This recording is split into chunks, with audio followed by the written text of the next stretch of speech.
में जो प्रदेश के अंदर है वो रोज़गार को लेकर है। 4.5 वर्षों का लंबा समय जो है वो हो चुका है, लेकिन जो भर्तियां फ़िलहाल मौजूदा सरकार के द्वारा निकाली जानी चाहिए थी वो जो है वो निकाली भी गई हैं कुछ भर्तियां, लेकिन उन भर्तियों को अभी तक जो है पूरी तरीके से जिस तरीके से कार्य किया जाना चाहिए वो नज़र नहीं आता है। सबसे पहले अगर हम देखते हैं, हाल ही के अंदर अभी जो है एक एग्ज़ाम भी जो है वो हुआ था 939 पोस्ट कोड का, JOIT का। उससे पहले इसी JOIT के अंदर जो है 556 है, 817 है, 939 है, 903 है, अलग अलग कोड के एग्ज़ाम जो है करवाए गए थे। लेकिन अभी तक इस JOIT के जो एग्ज़ाम की बात हम करते हैं, सबसे पहले मैं 556 कोड की बात करना चाहूँगा। अभी भी मौजूदा समय के अंदर उसके अंदर भी जो है पेच जो है वो फंसा हुआ है। सरकार ने सबसे पहले तो इस पेपर को जब कंडक्ट करवाया, उसके बाद इसका रिज़ल्ट निकाला गया। उसके बाद वहाँ पर एक शर्त रखी गई कि जितने भी JOIT के अभियंती होंगे, उनके जो डिप्लोमे होंगे वो गवर्नमेंट डिपार्टमेंट द्वारा जो मान्यता प्राप्त होंगे वही जो है उसके अंदर एलिजिबल होंगे। उसके बाद उन्हें ज्वाइनिंग जो है वहाँ पर दे दी गई। लेकिन उसके बाद क्या होता है कि एक पेच इसमें फंसता है जब 817 का आता है कि उसमें जो पहले वाला जो भर्ती की गई है 556 की, उसके अंदर जो भर्ती की गई उसमें पुराने जो लोग थे उनको गवर्नमेंट प्राप्त मान्यता प्राप्त जो डिप्लोमे थे उसके अंदर उनको किया गया। लेकिन 817 के अंदर जो है उसके NRP रूल जो है वो चेंज कर दिए गए। तो फिलहाल जो है सरकार की ओर से इसके अंदर 817 पोस्ट कोड में 19,000 अभियंतियों ने इस परीक्षा को जो है वो दिया था, और उसके बाद ये केस जो है हाईकोर्ट के अंदर पहुंचा। और आप विडंबना देखिए कि इतना समय, लंबा समय होने के बावजूद भी आज भी हमारी प्रदेश की सरकार इस मुद्दे को लेकर जो है वो चिंतित नहीं है। अभी तक अभियंतियों का जो एग्ज़ाम हो चुका है, उनका जो है वो टाइपिंग टेस्ट हो चुका है, लेकिन उनकी जो नियुक्ति की जानी चाहिए वो नियुक्ति अभी तक फिलहाल जो है मौजूदा सरकार नहीं कर पाई है। हालांकि जो है लगातार हम देखते हैं कि इस तरीके से जितने भी JOIT के एग्ज़ाम इससे पहले हुए हैं उन सभी एग्ज़ाम्स के अंदर जो है किसी न किसी प्रकार की अनियमितताएं पाई गई है। और मौजूदा समय के अंदर ये सबसे बड़ी दिक्कत यही है, अभी हाल ही के अंदर 939 पोस्ट कोड का जो एग्ज़ाम हुआ उसके अंदर भी जो पेपर लीक का मामला सामने आया, अभी तक फिलहाल जो है उसके अंदर आरोपी जो है वो पकड़े गए हैं। लेकिन सरकार की ओर से जो है या डिपार्टमेंट की ओर से स्थिति स्पष्ट नहीं की गई है कि उसका पेपर जो है वो दोबारा होगा या नहीं होगा, अगर होगा तो कब होगा। DYFA ने इससे पहले भी जो है प्रदर्शन किया शिमला के अंदर, विभिन्न जगहों के अंदर जो है उपायुक्त के माध्यम से, SDM के माध्यम से माननीय मुख्यमंत्री जयराम ठाकुर को ज्ञापन भी दिए और मांग की थी कि इस पेपर को तुरंत रद्द किया जाना चाहिए, क्योंकि ये जो पेपर हुआ है वो पेपर लीक एग्जाम शुरू होने से पहले ही जो है पेपर को लीक कर दिया गया है। तो DYFA की ये साफ मांग यहाँ पर है कि उस पेपर को जो है तुरंत जो है वो रद्द करे और साथ ही 1 महीने के अंदर अंदर उस पेपर को दोबारा जो है वो करवाया जाए। और इसके अंदर एक चीज़ और देखने को मिलती है कि जितने भी अभियंती इस परीक्षा के अंदर बैठे थे उनके सेंटर जो है वो नियरेस्ट नहीं थे। शिमला वालों को जो है मंडी भेजा गया, करसोग भेजा गया, मंडी से लोग शिमला एग्जाम देने के लिए आ रहे हैं। एक और तो युवा प्रदेश का पहले ही बेरोजगार है, लेकिन जिस तरीके से सेंटर जो अलॉटमेंट की गई है वो भी जो है बिल्कुल गलत तरीके से की गई है। ये भी हमने इसमें मांग रखी है मुख्यमंत्री जयराम ठाकुर जी से कि जो सेंटर है उसको नियरेस्ट बनाया जाना चाहिए और इस परीक्षा जो 939 हुई है उसको तुरंत रद्द करे और दोबारा से इस एग्जाम को करवाए, ताकि जो पेपर लीक हुआ है ना जाने वो कहां कहां पर उसे भेजा गया था, उसको लेकर भी सवालिया निशान जो है वो खड़े होते हैं। इसके अलावा हम देखते हैं कि प्रदेश के अंदर हिमाचल प्रदेश विश्वविद्यालय के अंदर भर्तियां जो है वो निकाली गई थी। हालांकि 3 वर्ष का लंबा समय हो चुका है उन भर्तियों को निकाले हुए, लेकिन आज तक उसका ना कोई एग्जाम हुआ, ना उसकी कोई नोटिफिकेशन उसके बाद निकाली गई। बार बार यूनिवर्सिटी द्वारा उसको एडवर्टाइज करते हुए पैसा इकट्ठा करने का काम जो है वो किया गया। उस समय भी DYFA ने ये मांग रखी थी कि इन भर्तियों को जब आप करवा रहे हैं तो इसको जल्द से जल्द करवाया जाए, लेकिन अभी तक फिलहाल उन भर्तियों का कोई भी अता पता जो है वो नहीं है। और सरकार की ये नालायकी है कि सरकार इसको लेकर किसी भी जो रोजगार के मुद्दे को लेकर जो है बिल्कुल भी चिंतित नहीं आती है। शास्त्रियों को आप देखते हैं 913 जो पोस्ट कोड है उनका एग्जाम हो गया, सारी चीज़ें हो गई हैं, लेकिन उनको जो है अभी तक स्कूल अलॉटमेंट जो है सरकार की ओर से नहीं किए गए हैं। या तो आपने भर्ती जो की है उस भर्तियों को आपने करवाया है क्यों जब आपके पास पोस्टें खाली नहीं थी, ये भी अपने आप में एक सवाल है। और जितने भी सरकारी विभाग आप देखेंगे आज जो है, हम मंडी की बात करें, शिमला की बात करें, कुल्लू की बात करें, बहुत सारे ऐसे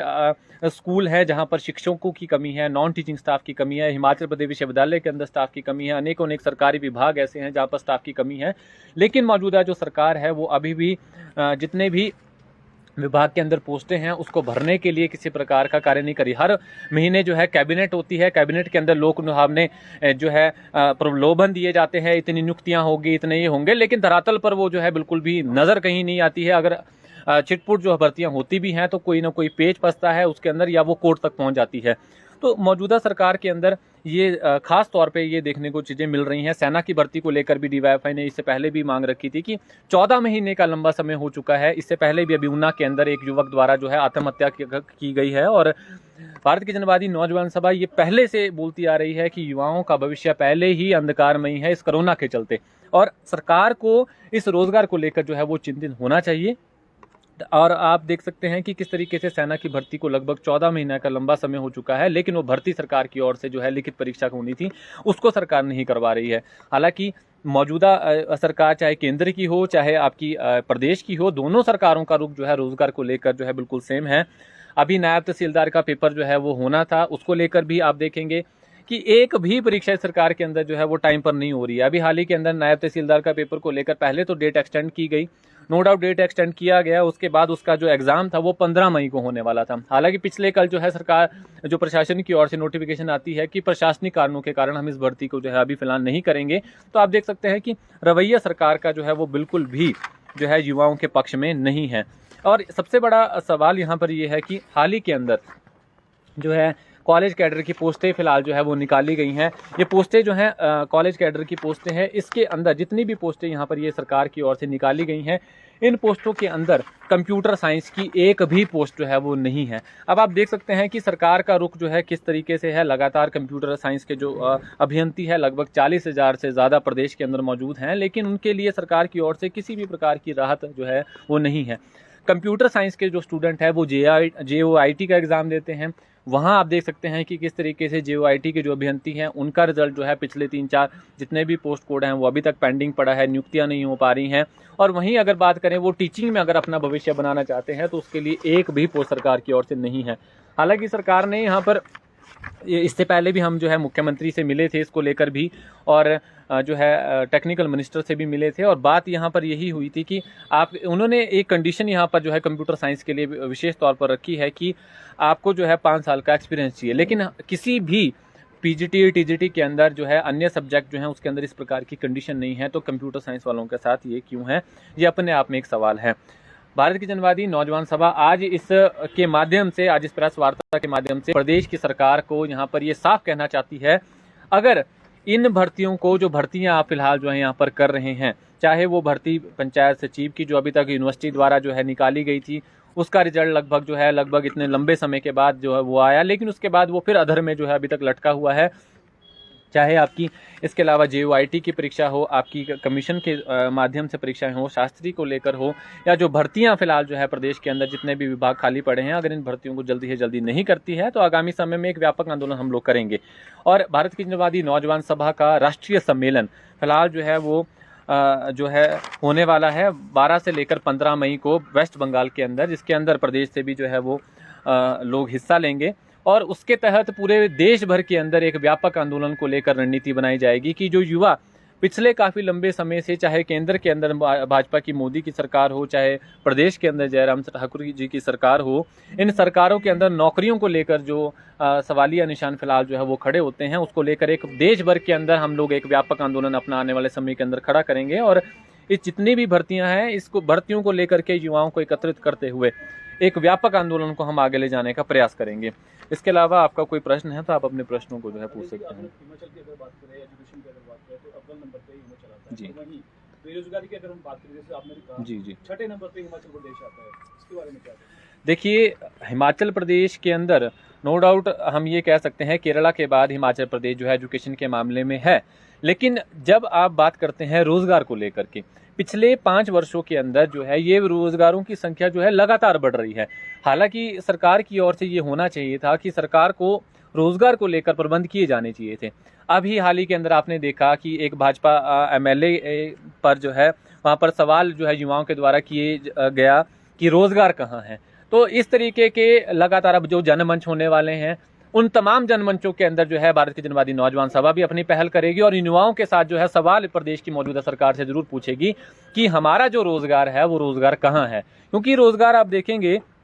कि इस सरकार के अंदर सबसे बड़ी अगर बात है, स्वास्थ्य को देखें आप, चाहे रोजगार को लेकर देखें, चाहे आप शिक्षा की बात करें, अनेकों अनेक पद खाली हैं। अभी मंडी के अंदर हाल ही के अंदर आप देखेंगे एक स्कूल के अंदर तो एक केवल जो है एसएमसी शिक्षक जो है सभी कक्षाओं को पढ़ा रहा है। तो भर्तियां तो करने के लिए सरकार के पास है, लेकिन सरकार उसकी ओर ध्यान जो है वो नहीं दे रही है। जी, अब कहाँ अंक हैं हमारे प्रदेश छठे पूरे देश में छठे नंबर पे आ रहा है और एजुकेशन में अव्वल नंबर पे। देखिए ये सरकार की नालायकी है कि सरकार जो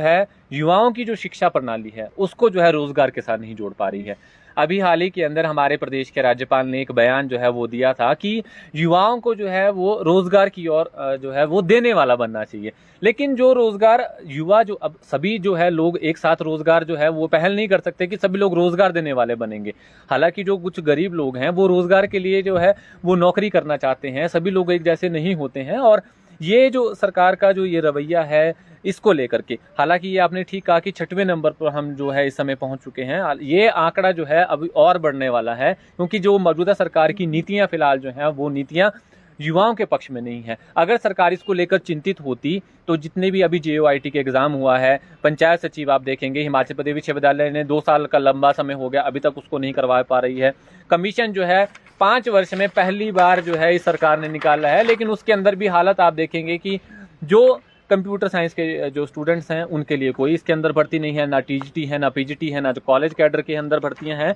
जो लाखों रुपए इस के अंदर लगाते हैं। प्रदेश के अंदर IT इंडस्ट्री नहीं है। तो इस तरीके के अंदर आप देखेंगे कि सरकार को अगर जो है वो मिशन रिपीट की बात सरकार यहाँ पर कर रही है कि हम मिशन रिपीट करेंगे, लेकिन जो मौजूदा स्थिति सरकार की है इसको लेकर युवाओं ने एक मन यहाँ पर जरूर बनाया है कि मौजूदा की जो सरकार की जो स्थिति है इसको लेकर अगर वो रोजगार को लेकर जल्द से जल्द कोई काम नहीं करती है तो मिशन रिपीट की जगह मिशन डिफीट भी जल्दी से जल्दी जो है वो हो सकता है। और हम ये आज यहाँ से ये भी ऐलान करना चाहते हैं कि अगर जल्द से जल्द जितने भी ये मामले हैं युवाओं से संबंधित, चाहे JOIT का मामला है, भर्तियों का जो है, इसके अलावा चाहे कॉलेज कैडर का मामला है, शास्त्रियों का है, JBT का है, इनको लेकर सरकार जल्दी पहलकदमी नहीं करती है, एक व्यापक आंदोलन जैसे ही हमारा राष्ट्रीय सम्मेलन कंप्लीट होता है उसके बाद एक व्यापक आंदोलन पूरे देश भर के अंदर के साथ साथ प्रदेश भर के अंदर हम करेंगे और युवाओं को लामबंद करते हुए एक रणनीति तैयार करते हुए अपने आंदोलन को और तीखा करेंगे। अमित जी, जिस तरह से आपने कहा कि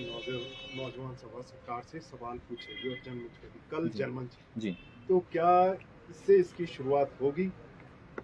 देखिए जनमंच कल जो होने वाला है इसके अंदर हमारे जो बहुत सारे साथी जो हैं वो JOIT के जो 817 पोस्ट कोड है या जो 556 है वो लोग भी उसके अंदर जाएंगे। हालांकि भारत की जनवादी नौजवान सभा की ओर से हमारी पूरी कोशिश है कि हम उसके अंदर हिस्सा बने और हम वहां पर ये सवाल जरूर उनसे पूछेंगे कि हमारा जो रोजगार है वो रोजगार कहाँ है। क्योंकि एक नौजवान सभा का संगठन होने के नाते, नौजवानों का संगठन होने के नाते हमारी ये जिम्मेवारी है कि हम प्रदेश के युवाओं की आवाज़ को सरकार तक पहुंचाने का काम करें, सरकार से ये सवाल करें कि रोजगार को लेकर आपकी स्थिति क्या है, क्यों जो है प्रदेश के अंदर आत्महत्याओं जो है वो बढ़ रही हैं। आप देखेंगे प्रदेश के अंदर लगातार पिछले 5 वर्षों के अंदर जो कोरोना के बाद जो है युवाओं का जो है रोजगार छिना है। जो बाहर जो जॉब करते थे हमारे युवा वो आज प्रदेश के अंदर लौटे हैं, लेकिन प्रदेश के अंदर रोजगार है ही नहीं और जो रोजगार है भी है वो आउटसोर्स पे है, ठेके पर है। और इस ठेका प्रथा के अंदर हम ये साफ कहना चाहते हैं कि सरकार की जो ये आउटसोर्स वाली नीति है इसको लेकर हम ये कहना चाहते हैं कि स्थायी नियुक्तियां सरकार करे, ना कि ये जो आउटसोर्स पर करे। क्योंकि आउटसोर्स पर अगर आप देखते हैं कि जो भर्तियां फिलहाल होती हैं इन भर्तियों